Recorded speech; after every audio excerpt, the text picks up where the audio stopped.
আর্য আমল থেকে মুঘল আমল, নানান চড়াই উতরাইয়ের সাক্ষী এই শহর।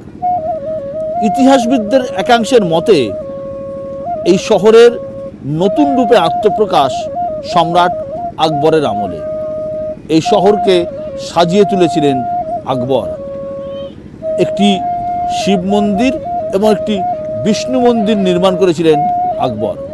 আবার কাশী বিশ্বনাথ মন্দিরের পাশে জ্ঞানব্যাপী মসজিদ তৈরি করেছিলেন সম্রাট আওরঙ্গজেব, যা নিয়ে বিতর্ক সূত্রপাত হয়েছিল। এই শহর সন্তের শহর, শুধুমাত্র হিন্দু ধর্ম নয়। এই শহরে জন্ম নিয়েছিলেন সন্ত কবির এবং সন্ত রবিদাস। এই শহরের ইতিহাস অনেক অনেক প্রাচীন। संवेदना कबीर के प्रति नहीं है। नौजवानों को रोजगार कैसे मिले?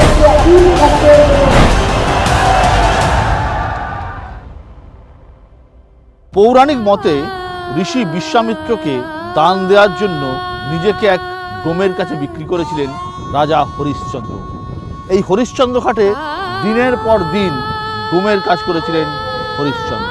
সেই ডোমের নাম ছিল কালু ডোম।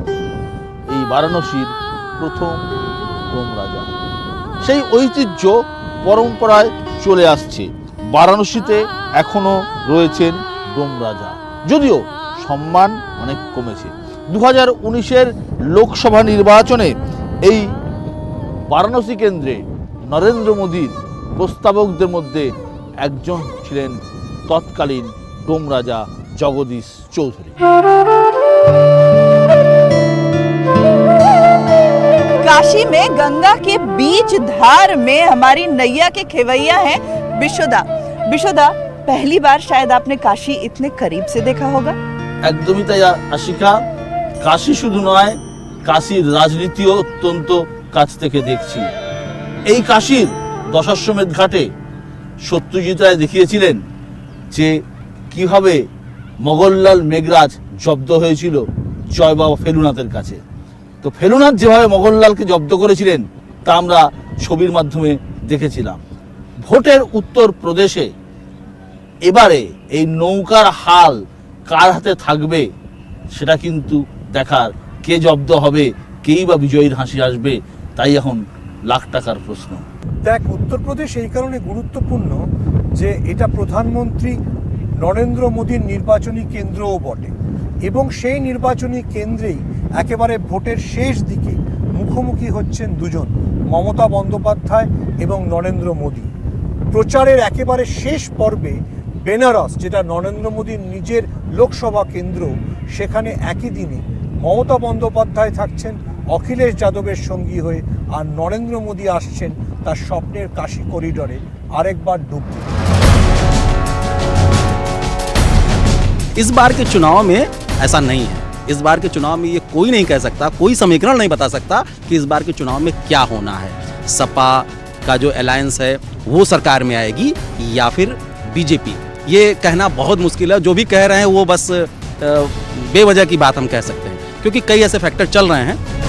ऐसा पहली बार लग रहा है इस सीट पर, जहाँ पे आप गंगा जी में बैठे हुए शहर दक्षिणी साउथ सीट जो है, जहाँ पे कभी हम हार जीत की बात नहीं करते थे, और आज हम इस तरह की चर्चा कर रहे हैं जिसकी क्या बनारस में इस सीट पर बीजेपी जीत पाएगी, जो बनारस ही नहीं बीजेपी की नाक है।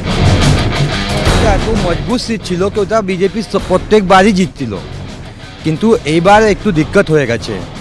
এইবার এই জন্য যে এবার দাঁড়িয়েছেন উনি এবার শ্যামদেব রায় চৌধুরীকে দাদাকে নিয়ে ঘুরছেন পুরো ক্ষেত্রতে, কি দাদা আপনি আসেন। তো এই জন্য একটু এটা ডিফিকাল্ট সিট হয়ে গেছে এখন, যেটা বিজেপি আর 7-8 বার দিয়ে निर्विरोध जीते যাচ্ছিল, যেটা বলা যায়। यूँ कह लिया जाए कि पिछले कई हजार साल का एक ऐसा शहर जिसको दुनिया का सबसे पुराना जिंदा शहर होने का सौभाग्य प्राप्त है। वो शहर बरसों तक बहुत उपेक्षित था। कहीं न कहीं से राजनीतिक दलों ने या सरकारों ने उपेक्षा किया काशी की, इसके महत्व को कभी पहचाना नहीं। तो कहीं न कहीं से जब मोदी जी ने बनारस में आकर 80 घाट पर पहला फावड़ा चलाया सफाई को लेकर, आज काशी नगरी के घाट, काशी नगरी की गलियां और ये शहर आज स्वच्छता का प्रतीक बन गया है। इतना करने की भी बावजूद भी लड़ाई इतना कठिन क्यों है? लड़ाई नहीं है, वो कहने को है, इसलिए कि सारा विपक्षी दल, समूचा विपक्ष जो है काशी को ही अपना वो टारगेट बनाता है, वो मोदी जी के पीछे पड़ा रहता है, जैसे होता है ना। तो वो कुछ नहीं, जब यहाँ आते हैं तो आप भी काशी में रह के इतना दिन से आप यहाँ घूम रहे होंगे। लेकिन काशी का ओरिजिनल साउथ सीट जो विश्वनाथ मंदिर जहाँ है, तो वो सीट अगर हार गए तो देश क्यों में हार जाएंगे? अपराजेय सीट है। उत्तर प्रदेश के किसी सीट पर कोई भी भारतीय जनता पार्टी कहीं अगर दंभ कर सकती है, घमंड कर सकती है, नाज कर सकती है, तो वो शहर दक्षिणी है, क्योंकि पिछले 40 सालों से लगातार भारतीय जनता पार्टी का परचम लहराया है, था और रहेगा।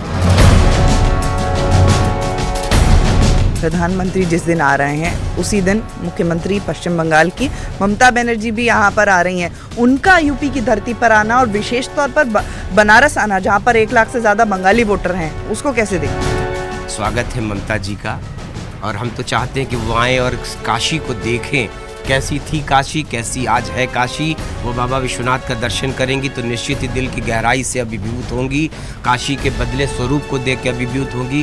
काशी को पश्चिम बंगाल का दूसरा रूप कहा जाता है। आज से 250 साल पहले जब हमको लगता है कि इस देश में दुर्गा पूजा की शुरुआत आपके जिस भव्य तरीके से पश्चिम बंगाल में होती है, कहीं न कहीं से उसी का मिनी रूप आप काशी में भी कभी आपको मौका लगे तो ज़रूर देखिएगा। काशी को मिनी बंगाल कहते हैं। बनारस जहां पर बीजेपी का बम बम है, वहीं समाजवादी पार्टी का क्या हाल है? नहीं, कोई चुनौती नहीं है, क्योंकि जो इनका कार्यकलाप रहा है पूरा 5 साल का, इनका जिस तरह से इन्होंने बनारस का बंटाधार किया है,